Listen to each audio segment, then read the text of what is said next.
Well, I would look at it as that even though it's a lower cost, it's an opening into their front door. And I think a key is where do you get customers today, and how much sometimes you have to pay for them, and do you have enough customers? So by being able to get into and have an opportunity to walk in their house, see what they have, provide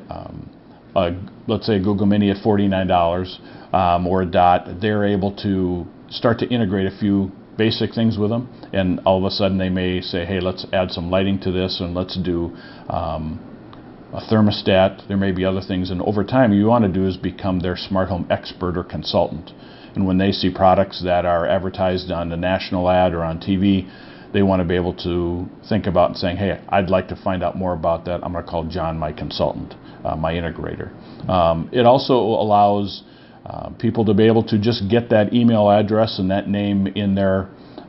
Outlook, and when they have different things that they want to be able to promote, maybe ongoing maintenance or other opportunities that are new, now they have the name and a contact that they can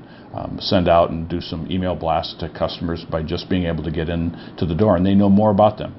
than anybody else might know. And so it's a great opportunity to get in the front door and be able to be a guest in their house, and then become a friend and consultant to help them out.